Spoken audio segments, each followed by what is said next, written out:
convidar vocês a abrir a Escritura em Atos capítulo 28.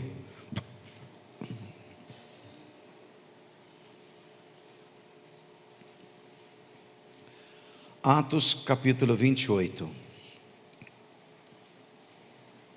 Nós vamos ler 10 versículos. Todo último domingo do mês, na Iocana, é culto missionário. Então hoje trazer uma palavra nesse sentido, nessa direção. No domingo passado Deus nos direcionou uma palavra ao nosso coração, de um coração de pastor. Vocês lembram disso? Dentro da casa de Jessé, pai de Davi, o belemita, tinha 7 filhos prontos para receber a unção, mas Deus estava procurando um pastor. Foi o que Deus nos direcionou na semana passada. E hoje Deus vai nos direcionar que Ele está procurando missionários. Quer dizer que eu vou viajar, pastor? Existem vários tipos de missão. O próprio Senhor Jesus, em Lucas capítulo 24, dando as suas últimas instruções aos seus discípulos, antes de ser assunto ao céu. E Atos capítulo 1, ele disse: vocês vão ficar na cidade de Jerusalém, até que do alto sejam revestidos de poder. Com qual objetivo? Ser minhas testemunhas, missionários. E Jerusalém, onde eles moravam, estava habitando o começo, Judeia, Samaria, confins da terra. Eu entendo que onde tiver um pecador, ali existe um campo missionário, porque não tem diferença de um pecador, de uma alma perdida europeia, indígena, ou que convive com a gente. Então todos são iguais diante de Deus, raças, tribos, línguas, nações, todos somos iguais diante de Deus. Então, sendo assim, o principal campo missionário que talvez nós temos hoje é o nosso trabalho, o lugar que a gente convive. Para aquele que estuda de uma forma presencial numa faculdade, a sua faculdade lá é o seu campo missionário. Então, dentro dessa linha de raciocínio, capítulo 28, versículo 1 de Atos dos Apóstolos, vocês encontraram? Vamos ler. Uma vez em terra, verificamos que a ilha se chamava Malta. Os nativos nos trataram com singular humanidade, porque acendendo uma fogueira, acolheram-nos a todos por causa da chuva que caía e por causa do frio que normalmente fazia. Tendo Paulo ajuntado e atirado à fogueira um feixe de gravetos, uma víbora, fugindo do calor, prendeu-lhe a mão, mordeu-lhe na sua mão. Quando os nativos viram a víbora pendurada na mão dele, disseram uns aos outros: certamente este homem é um assassino, porque salvo do mar, a justiça não o deixa viver. Porém, ele, sacudindo o réptil no fogo, não sofreu dano algum. Verso 6. Mas eles esperavam que ele viesse a inchar ou a cair morto de repente. Mas depois de muitos esperar, vendo que nenhum mal sucedia, mudando de parecer, dizia ser ele um Deus. Perto daquele lugar havia um sítio pertencente a um homem, principal da ilha, chamado Públio, o qual nos recebeu e nos hospedou benignamente por 3 dias. Aconteceu-se achar-se enfermo de desinteria e ardendo em febre o pai de Públio. Paulo foi visitá-lo e, orando, impôs-lhes as mãos e o curou. À vista desse acontecimento, os demais enfermos da ilha vieram e foram curados. Pai, diante de nós está a tua palavra, que é fiel e verdadeira, não pode mentir. Fala conosco nesta manhã. Nós viemos aqui, meu Senhor, louvar o teu nome, bendizer o teu nome, mas viemos aqui também, meu Senhor, buscar direção, que o Senhor venha nos dirigir na obra e no ministério, no propósito o qual o Senhor tem nos chamado. Nós contamos com o teu poder, com a tua unção sobre nós, para que venhamos ser capazes de realizar aquilo que o Senhor confiou em nossas mãos. Esse é o propósito de estarmos aqui. Fala conosco, em nome de Jesus. A Bíblia, ela destaca alguns personagens, mas homens que fizeram a diferença. Todos nós somos iguais. Na vida de todos nós, Deus tem um plano, Deus tem um chamado, Deus tem um propósito. Só que dependendo da tarefa ou da unção que Deus tem na vida de uma pessoa, é o tipo de provação, adversidade e livramentos e conquistas também que essa pessoa vai passar. Não é só dificuldade, são livramentos, são conquistas. Por exemplo, Mateus capítulo 25, Jesus querendo dar a entender que o homem, através da sua atitude diante da palavra de Deus, ele pode expandir os seus limites e até mesmo o seu chamado. Por exemplo, vou pegar a minha vida, por exemplo, meu ministério começou como? Louvor, cantando o hino da harpa na Assembleia de Deus em 88, e ali foi expandindo o ministério da palavra, depois apostólico, porque do ministério que eu participava, sem exagero nenhum, eu iniciei entre 8, 10 igrejas, do nada. Isso é um ministério apostólico. Vi muitos milagres, curas, prodígios acontecer através da minha vida. Esse é um ministério evangelístico. Hoje, pela infinita graça, eu sou pastor com o ministério de ensino da palavra. Por que eu estou falando isso? Mateus capítulo 25, Jesus distribuindo os seus talentos. Diz as escrituras que para um ele deu quantos talentos mesmo? Vocês se recordam? 5. Para outro ele deu 2, e para outro ele deu 1. No propósito de quê? De negociar, de granjear esses talentos. No dia da prestação de contas, Jesus nos falando essa parábola, aquele que tinha pego 5, lembra quanto que ele devolveu? 10. Então ele expandiu a sua capacidade, sim ou não? Sim, porque ele negociou, porque ele usou aquele talento. Da mesma forma, o que tinha recebido 2 talentos, a Escritura Sagrada diz que ele negociou, que ele fez negócios, que ele trabalhou com aqueles talentos, e ele fez 4. Mas em contrapartida, aquele que recebeu 1 só, cheios de argumentos, cheios de conhecimento, o Senhor é rígido, é isso. Eu costumo dizer o seguinte: quem tem resultado para mostrar, fala pouco, não dá desculpa. Quem dá muita desculpa, muita argumentação, tem que justificar a inércia, a falta de fruto, a falta de resultado.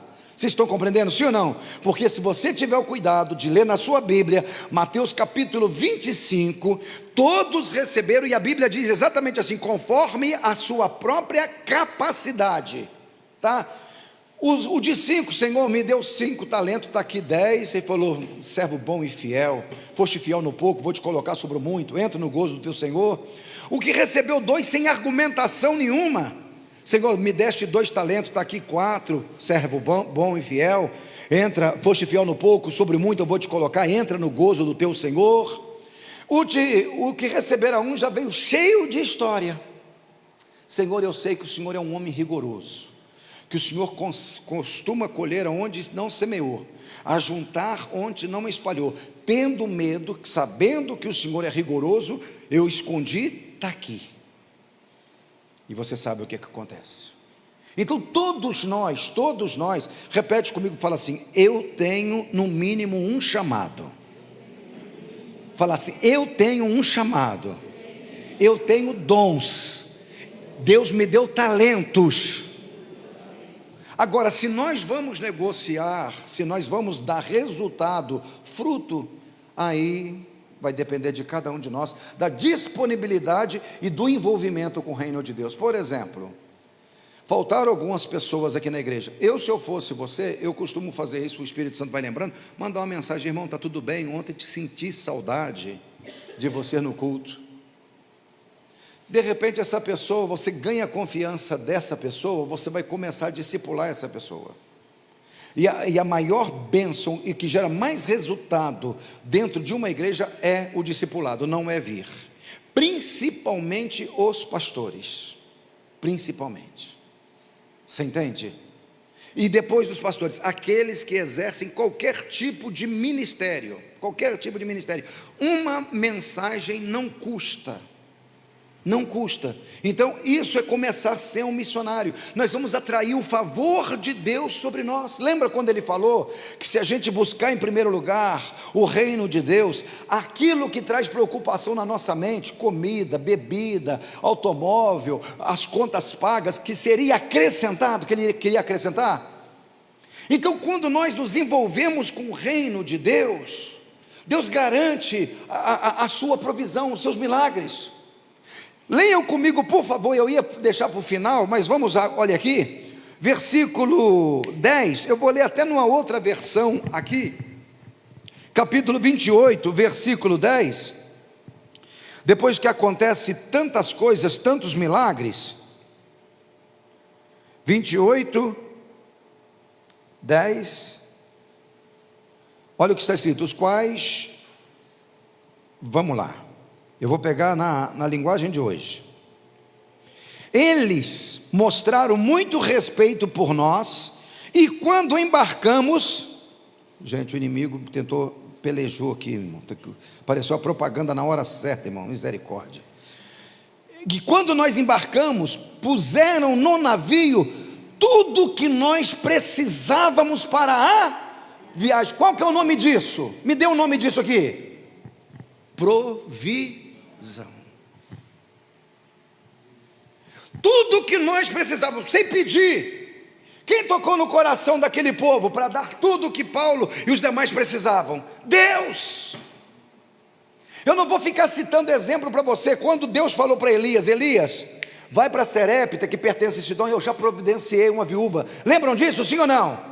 Mas antes disso, Deus não tinha providenciado corvos. Fica no lugar que eu te mostrar, e lá eu vou te sustentar. Deus enviava corvos de manhã e de tarde, sim ou não?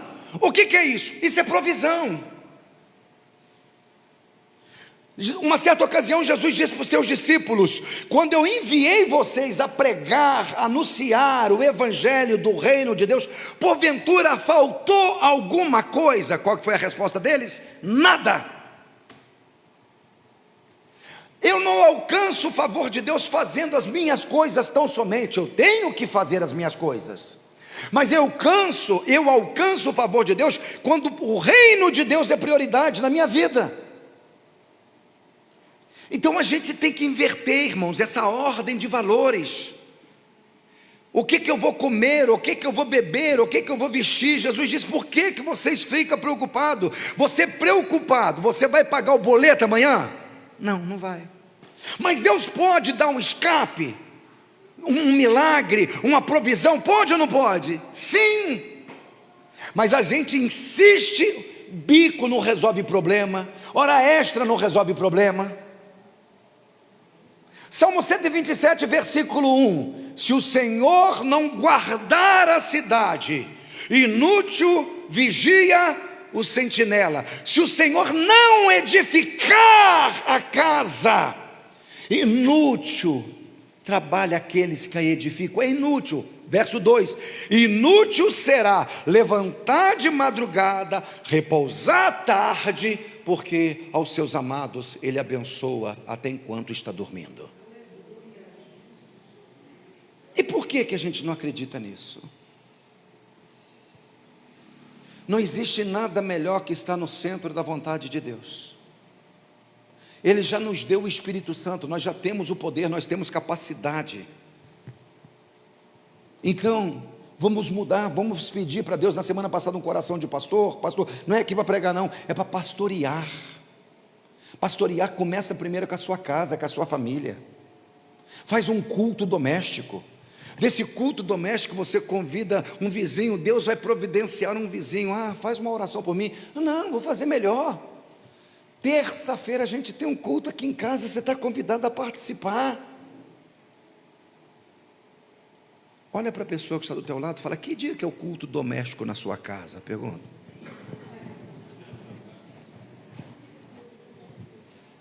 Que dia que é mesmo? Pastor, o senhor não autorizou a gente fazer ainda. Está autorizado, irmãos. Está autorizado. Pode fazer já.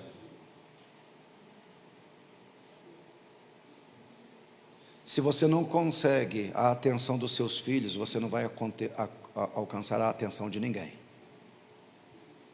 Não adianta você querer ganhar lá fora se você não consegue atrair os de dentro. Vocês entendem? Então é simples. Por que eu estou falando isso? O maior missionário que teve depois de Cristo foi Paulo. E ele era um cara improvável. Ele não era um cara... Você sabe o que a história dele, não vou falar da conversão dele, mas eu quero falar aqui, só para você poder entender, fazer uma retrospectiva rapidinho, capítulo 13 de Atos mesmos, mas deixa marcado o 28 lá, que eu vou terminar lá. Aleluia. Esse saiu lá do âmago, do profundo. Esse glória a Deus. Nós sabemos toda a história da conversão de Paulo. Paulo quase foi morto, tem que sair fugido. Ele fica esquecido em Tarsos, na sua cidade natal. Barnabé vai buscá-lo por causa de um avivamento que tem em Antioquia. Aí, olha, preste atenção numa coisa. Tem um título na sua Bíblia, no capítulo 13? Tem? Qual que é? Barnabé e Saulo começam seu trabalho. Tem algum outro título diferente aí? A primeira viagem missionária de Paulo. Sabe quantas ele fez? 3. Rodou o mundo. O evangelho chegou a gente por causa dele. Foi sem recursos, sem nada. Foi até na Espanha. E a gente não consegue, irmão, é uma crítica aqui com amor, tá? É com amor mesmo. A gente não consegue fazer um culto em casa. A gente se reúne para tudo, menos para as coisas que interessam a Deus. Vai ser difícil Deus cumprir a parte dele na sua vida, na minha vida. Pelo amor de Deus, para pensar. É aquilo que eu falo, é melhor a gente sair da igreja pensando do que sair, nossa, que glória, que glória. Não, é melhor a gente sair pensando, porque isso não vai adiantar nada a gente começar, sair daquela porta para fora e não começar. Ah, pastor, mas está no final do ano, qual o problema? Se você não começar no final do ano, sabe o que vai acontecer? Em janeiro? Aí em janeiro eu vou perguntar, irmão, começou lá? Não, pastor, vou esperar passar esse restinho de ano.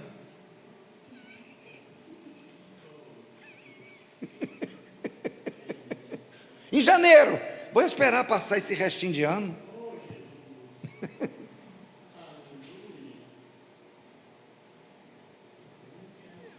Preste atenção, verso 1, havia na igreja de Antioquia profetas e mestres.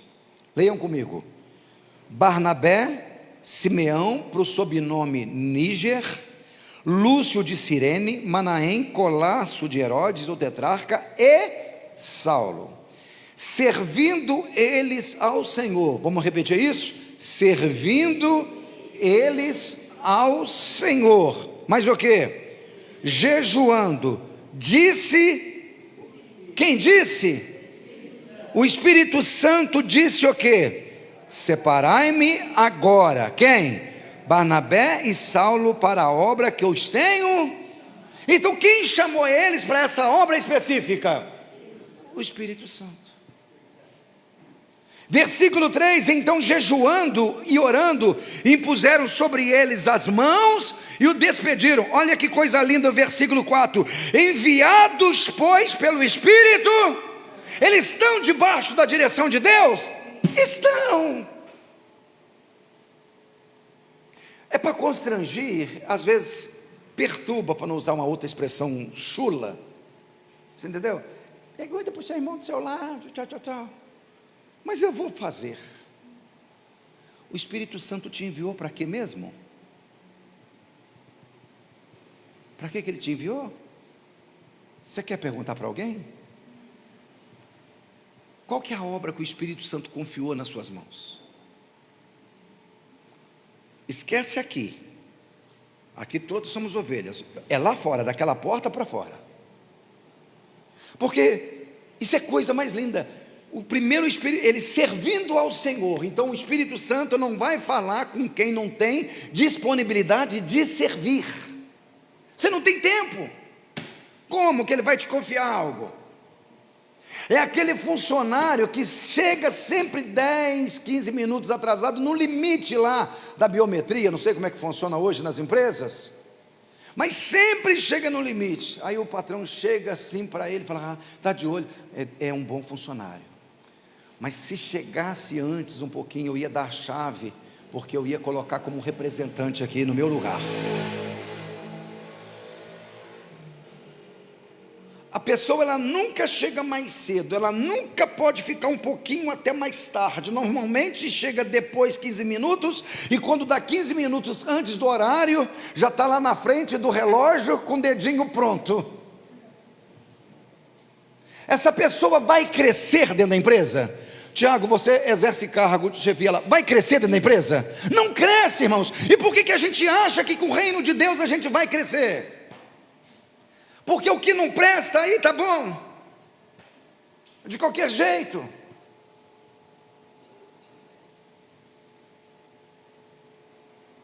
Então a gente tem que rever os nossos caminhos. Por exemplo, às vezes fica difícil trabalhar com as crianças, porque os pais não vêem a necessidade de trazer os filhos para serem discipulados. A hora que crescer você vai chorar. Está repreendido, pastor. Não, não está, irmãos. Não está. Você não ensina seus filhos a gostar das coisas de Deus, da igreja. Ontem começou aqui um trabalho com jovens, veio só as 2 garotas ali. Cadê os outros jovenzinhos adolescentes? Você não investe nos seus filhos. Aí vai acontecer igual uma certa ocasião aconteceu comigo em Campinas. Eu sempre perguntava: fulana, cadê o filho? Não quis vir, pastor. Sempre a desculpa: não tem calçado, pastor. Lembra que uma vez lá, você deu um calçado? Lá em Campinas?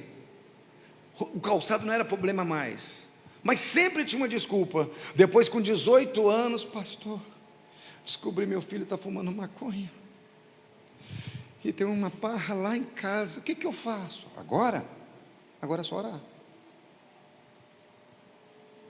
Agora você não consegue mais. Se você peitar ele, ele bate em você e você sai de casa.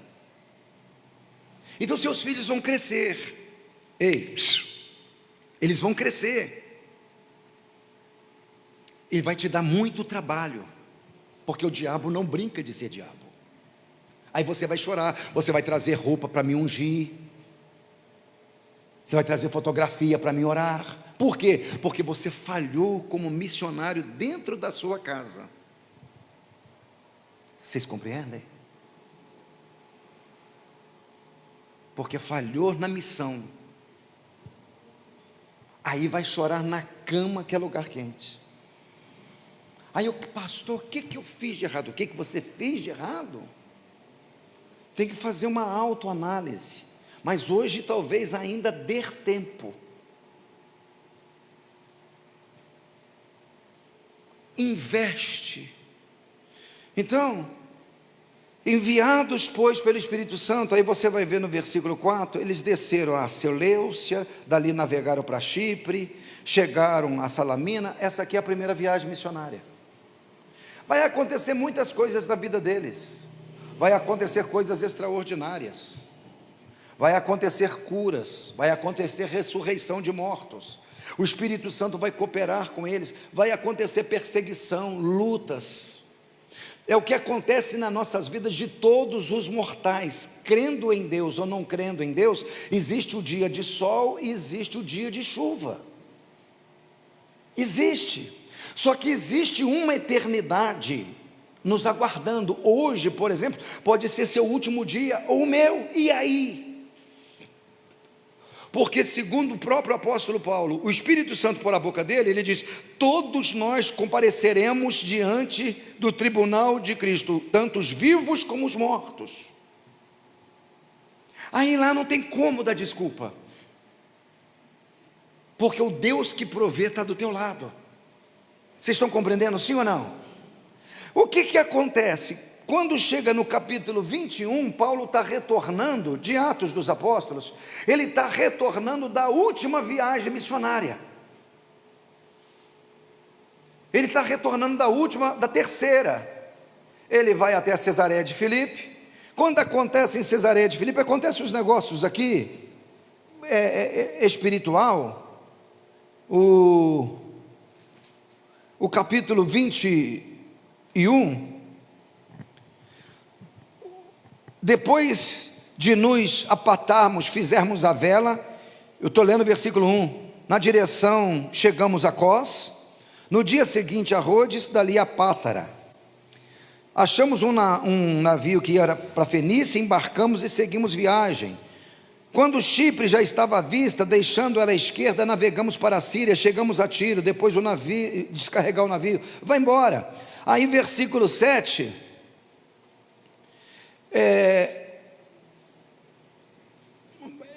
quando nós concluindo a viagem de Tiro, chegamos a Ptolemaida, onde saudamos os irmãos, passamos um dia com eles, no dia seguinte passamos e fomos para Cesareia, entramos na casa de Filipe, o evangelista, que era um dos 7, o diácono lá, nós ficamos com ele, tinha 4 filhas donzelas que profetizavam, olha que coisa linda, 4 filhas donzelas que profetizavam, jovens cheias do Espírito Santo. Versículo 10, demorando-nos ali alguns dias, desceu da Judéia um profeta, chamado Ágapo, vindo ter conosco, tomando o cinto que era de Paulo, amarrou com ele os próprios pés e as mãos e declarou, assim diz, quem gente? O Espírito Santo, assim os judeus em Jerusalém farão ao dono desse cinto, e vão entregá-lo nas mãos dos gentios. Então Deus deu o quê? Uma profecia para o Paulo, usou alguém, não sabia de quem que era o cinto, amarra os pés e as mãos, o dono desse cinto vai ser amarrado pelos judeus e vai ser entregue na mão dos gentios. Vai acontecer muitas coisas. Versículo de 12, para você poder entender. Quando ouvimos essas palavras, tanto nós como os daquele lugar, rogamos para que Paulo não fosse para... Não vai, Paulo. Então ele respondeu, o que vocês estão fazendo chorando e me quebrantando o coração? Porque eu estou pronto, não só para ser preso, mas até para morrer em Jerusalém, por amor do Senhor Jesus. Como, porém, não persuadiram, conformado disseram-se, faça-se a vontade do Senhor. Não vai, Paulo, se sou eu e você. Mas ele está sendo guiado pelo Espírito para encurtar a conversa. Ele é preso em Jerusalém, tentam matá-lo, armam uma trama para tentar matá-lo, mas Deus está no controle da vida dele, e Deus faz uma promessa para ele no capítulo 23, que eu quero que vocês entendam, 23 de Atos, eu vou ler o 10 para você poder ter uma noção do que está acontecendo. Tomando vulto a Celeuma, e temendo o comandante que Paulo fosse o quê? Despedaçado por eles, mandou descer a guarda, que o retirasse dali, o levasse para a fortaleza. No dia seguinte, pondo-os o Senhor do lado de Paulo, disse, o quê? Tenha coragem. Olha para a pessoa que está do teu lado e fala assim, você vai ter que ter coragem. Você vai ter que ter coragem.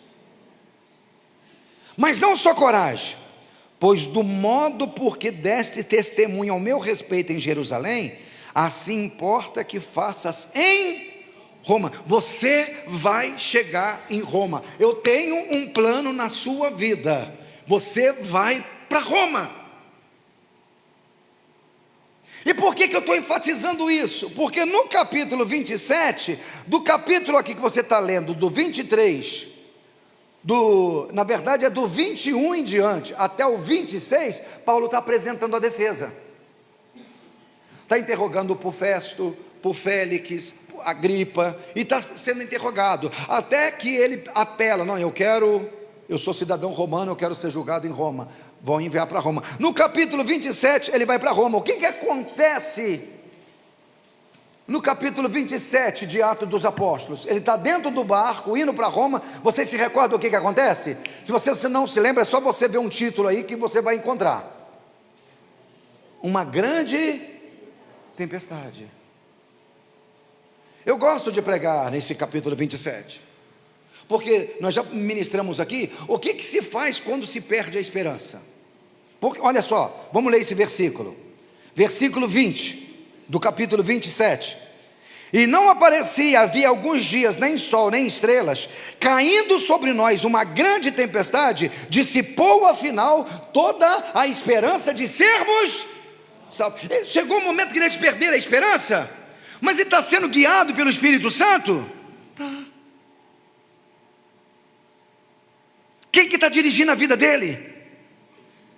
Então uma pessoa dirigida pelo Espírito Santo não é só rosas. Esses pregadores de internet que não é pastor seu, que não tem compromisso com a sua alma, vende um evangelho que não é verdadeiro. E você vai acreditar nessas falsas mentiras, em cortes de vídeos, só de autoajuda, mas no dia que você passar um estreito, pensando em tirar a própria vida, você não tem acesso a eles. Só que você insiste a não ter um pastor, você insiste, não estou falando para vocês, estou falando para quem está assistindo, os crentes de internet, não ter amigos, um discipulador. Você não sabe o valor que você tem no reino. Discipular alguém, estar à disposição de alguém. Eles estão dentro do navio, estão perdidos, tempestade, o couro está comendo. E você leu comigo, não aparecendo, fazia 3 dias, nem sol, nem estrelas, e caindo grande tempestade. Eles eram guiados durante o dia, pelo sol, à noite, a lua, as estrelas. Vocês estão perdidos no oceano. O navio está despedaçando, está tudo acabado. O que nós entendemos? Que o povo está tentando se salvar com as próprias forças, não vão conseguir. Aí, existe o versículo 23, porque essa mesma noite, um anjo de Deus, de quem eu sou e quem eu sirvo, ele esteve comigo. Então, possivelmente, no momento da tempestade, o que Paulo está fazendo? Está orando. Olha o que o anjo, que nessa mesma noite, não foi a noite passada, e o que? Dizendo, Paulo, não tenha medo. Ele está reforçando a promessa, o propósito, na verdade. Não tenha medo, é preciso que você compareça. Você vai chegar em Roma. Essa tempestade não vai acabar com você. Você pode profetizar isso na vida de alguém? Essa tempestade não vai acabar com você. Você vai chegar no seu destino. Irmão, profeta, pelo amor de Deus, todos. Você não veio aqui na igreja para morrer. Você veio para viver, para receber vida. Você pode ter chegado morto, mas tem que sair vivo. Essa tempestade não vai impedir o plano que Deus tem na sua vida. Você pode ter perdido a esperança. Paulo, o anjo do Senhor apareceu para mim. Coragem, rapaz, você vai chegar lá. Você vai chegar lá. Está parecendo que não, mas vai. Eu perdi a esperança, mas volta a acreditar, você vai chegar lá.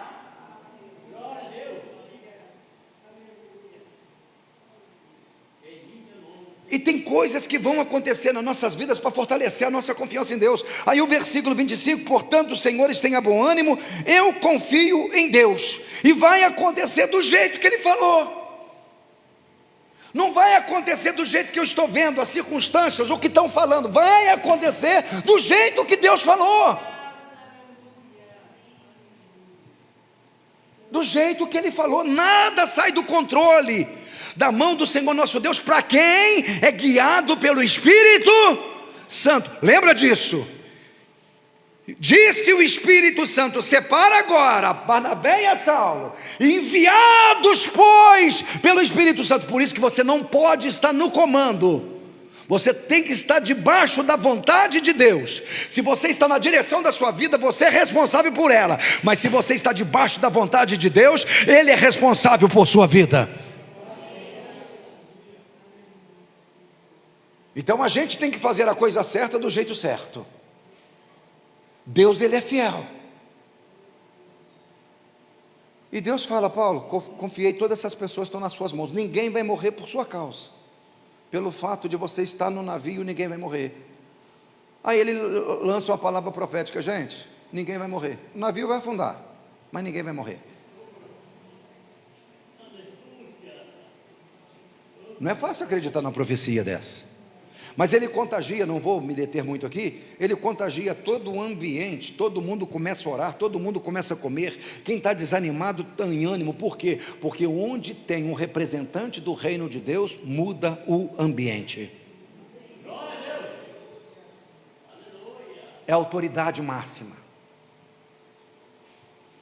Se você ler comigo o último versículo do capítulo 27, quanto aos demais, que se salvasse umas tábuas entre os destroços do navio, e o final é assim, e foi assim que todos se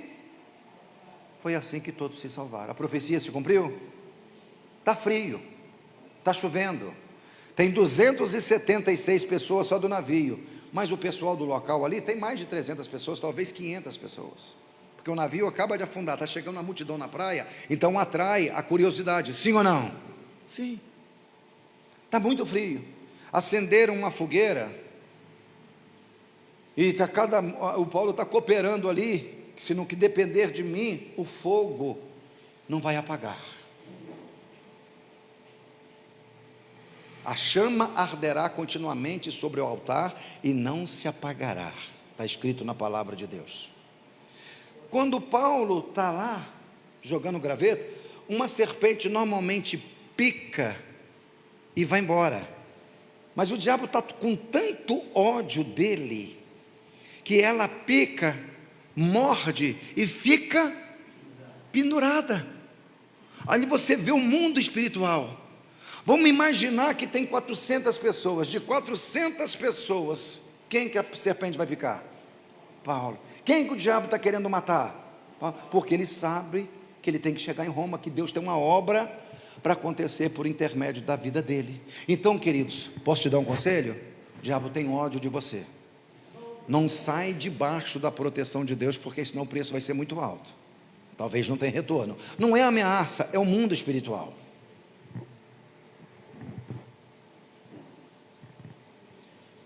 Paulo é inocente, está todo mundo vivo por causa de Paulo, mas as pessoas, quando não conhecem a nossa história, nos avalia por aquilo que acontece. Quem não conhece a nossa história, avalia por aquilo que está diante dos olhos. Esse cara é um assassino. Ele foi salvo do mar, mas a justiça não deixa ele viver. Então você nunca, primeiro que a única pessoa que a gente tem o direito de julgar, quem que é? A nós mesmos. Mas às vezes a gente quer sentar num trono de juiz. Será que está acontecendo com o irmão, hein? A vida dele está miserável, deve estar em pecado. Se aconteceu coisa ruim, está em pecado. Se aconteceu coisas boas, está na bênção. E nem sempre é assim. Lucas capítulo 12, Jesus disse que a vida de uma pessoa não é avaliada pelos bens que ela possui ou não possui. Está na sua Bíblia. Está escrito, mas por que as pessoas pensam diferente? Porque não acreditam na palavra. Frequenta a igreja, mas não acredita na palavra. É a mesma passagem lá, louco, essa noite vão pedir a sua alma. É lá, uns versículos 12 por aí, deve estar escrito isso. Deve estar escrito, não, está escrito. Então eu vejo que Deus permite acontecer as coisas, porque Deus não perde o controle de nada. Aí o que acontece? Aquela serpente picou na mão de Paulo, e todo mundo chegou à conclusão, ele vai morrer. Por quê? Eles conheciam a serpente, sabiam que era muito venenosa, possivelmente já teve relatos de pessoas que foram picadas e morreram. Ele não vai ser diferente, ele vai inchar, ele vai cair de repente. É isso que as pessoas talvez estão esperando de você, a sua queda. Quem não quer a sua queda e quer o seu sucesso são pessoas que comungam da mesma fé e te amam de verdade.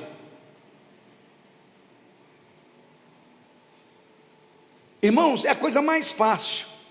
Esses amigos de festinha, esses amigos de futebol, de pescaria, fica doente, fica na pior para você ver. Sabe quem vai sobrar para ficar lá no hospital, para revezar com você? Vai ser a sua mulher, seus filhos, ou seu marido, seus filhos, mais ninguém. Nós vimos isso na vida da irmã Marilene. Mas você acha que tem amigos, você acha que são colegas, fica na pior para você ver. Fica na pior. Por isso que Deus coloca as pessoas na vida da gente para a gente servir, salvar e mais nada. Amigo de verdade é Jesus. Esse jamais te abandona. Fica doente para você ver. Você vai parar o futebol por sua causa? Você vai parar a pescaria por sua causa?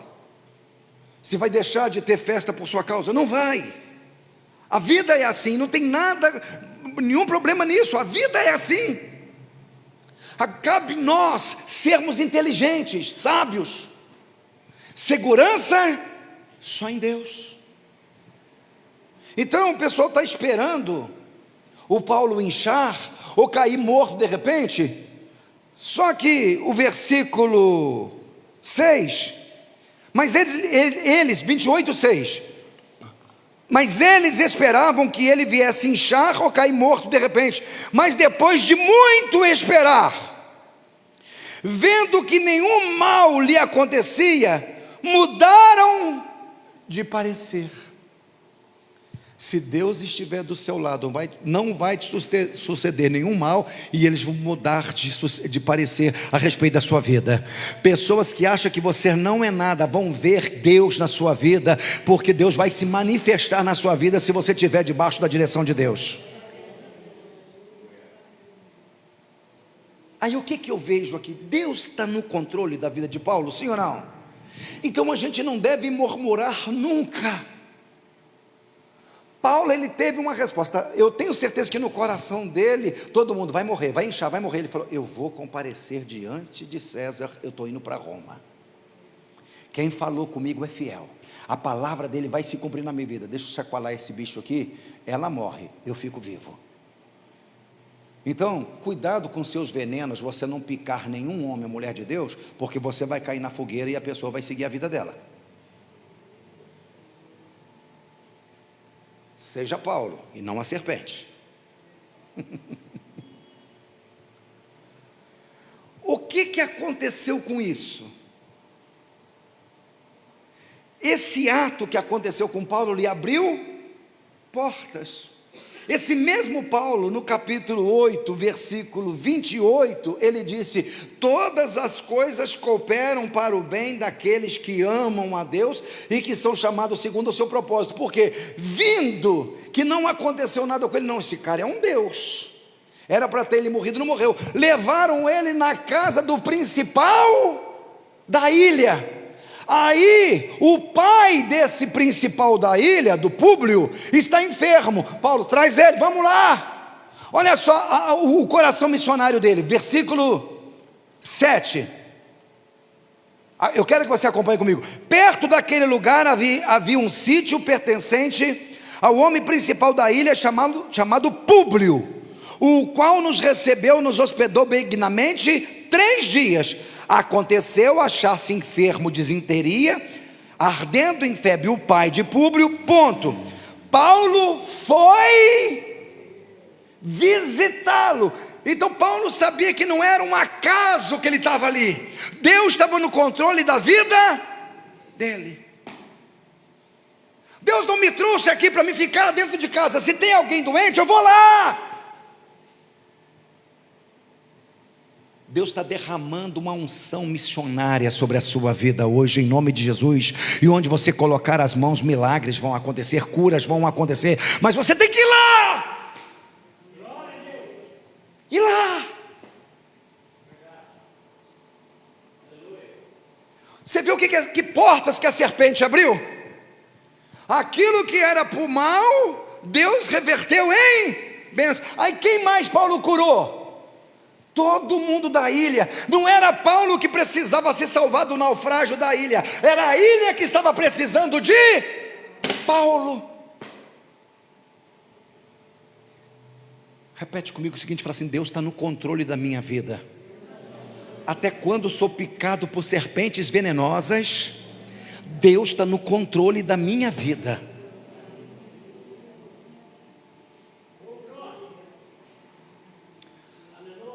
Agora, tem coisas, repete comigo o seguinte, fala assim, tem coisas que vai acontecer só comigo. E é verdade. Eu não sei o seu chamado. Você que tem que procurar saber o seu chamado. De algumas pessoas eu faço ideia, eu deduzo. Vai cumprir, pastor? Não sei, vai depender de você, da sua disponibilidade. Mas eu estava vendo a anotação que eu fiz aqui, bastante tempo. Talvez você tenha anotado na sua Bíblia, que nós já pregamos isso aqui outra vez. Só tinha uma pessoa naquela ilha que poderia passar por essa situação, ou seja, essa picada dessa serpente e não morrer. Quem que é essa pessoa? Qualquer outra pessoa, se ela tivesse picado, o que teria acontecido? Então tem coisas que vão acontecer só com você, porque você tem uma unção diferente, você suporta, Deus sabe que você aguenta, Deus sabe o plano que Ele tem para realizar por intermédio da sua vida. Quando a serpente picou Paulo, talvez ninguém entendeu, mas Deus estava no controle até dessa situação. Isso aí eu vou reverter em bênção. Sabe esse mal que aparentemente está acontecendo na sua vida, que está te trazendo preocupação? Deus está revertendo em bênção hoje na sua vida, em nome do Senhor Jesus. O que eu faço, pastor? Vou terminar aonde eu comecei. Enviados, pois, pelo Espírito, seja guiado pelo Espírito Santo. Pode fechar a sua Bíblia, por gentileza. Quero me despedir de você que está em casa, que Deus te abençoe e te guarde, tá? Que essa unção missionária venha sobre a sua vida também, em nome de Jesus.